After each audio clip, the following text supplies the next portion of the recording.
There are 35 million Latinos in the United States, but what exactly is a Latino? That's not a simple question, and the answer requires going beyond stereotypes.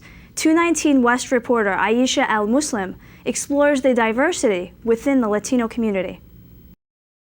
45-year-old Fabiana Chu came to the United States at age 21. Now she lives in New York and frequents a restaurant in Chinatown owned by Chinese Peruvians. I really don't speak any. I speak enough to be able to order food, but if I go to a store and somebody tells me how much it is in Chinese, I have to count with my fingers. Chu is a fourth-generation Chinese Peruvian who identifies herself as an Asian Latina. She is among the estimated 300,000 Latinos in the United States who also identify as Asian. Chu says she didn't feel different growing up in Peru. That changed when she got to the United States. I ended up in a school in Kentucky. And in Kentucky, not only was I one of the few Asian-looking people, but I was definitely one of the few Spanish-speaking people. So people would ask me, who are you? Why do you not speak Chinese? You look Chinese. Why do you speak Spanish? It was the first time that people were asking me that wholesale. And it took me a little bit by surprise. Jennifer Lopez, Eva Longoria, Ricky Martin, Antonio Banderas. These celebrities define the stereotypes in America of what Latinos look like. This makes many Latinos who don't fit the mold feel invisible, even among their own people. CNN's Latino in America sparked a debate about what it means to be Latino. The faces that I saw were not the faces I grew up with. And I wish I had seen a little bit more of that diversity that exists within the Latino communities throughout the Americas. 35-year-old Tomoyo Hiroshi is a first-generation Japanese-Mexican. She lived among the estimated 35,000 Mexicans of Japanese descent until she came to the United States from Mexico at age 19.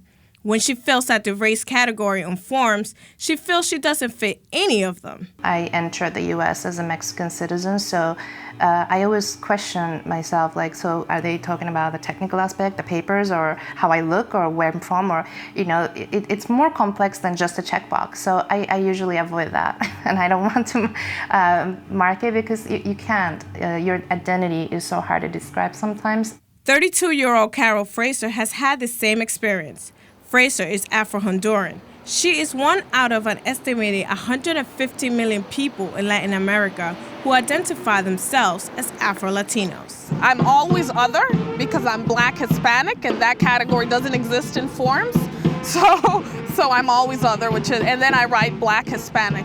I don't know. I think I understand why we're grouped like that. I think we couldn't possibly include every group. When forced to choose a group, Latinos of African descent often choose African American because of skin color. There's a book called Neither Friends Nor Enemies, Blacks, Latinos, and Afro-Latinos. And that's a very good, very conflicting question, but that's kind of the relationship as it starts out to be. But I think most Afro-Latinos, after a time, say, okay, no, I am Latino and I am Afro, and I shouldn't have to pull to one side of being either only African-American and considering myself for that, or only being Latino. I'm both. For Hiroshi, proving she's a Latina often means proving she speaks Spanish. For a lot of people, because I look so Asian and then speak a fluent Spanish with a very Spanish accent, they get very fascinated and awed.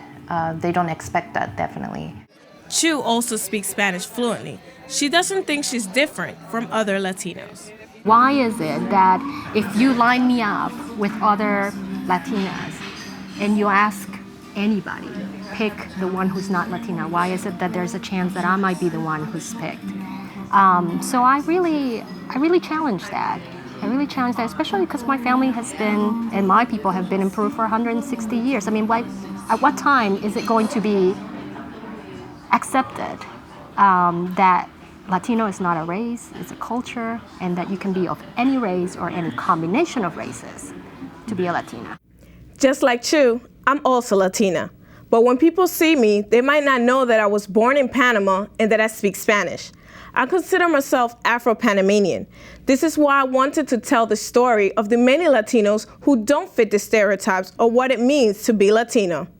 Rima and Brian?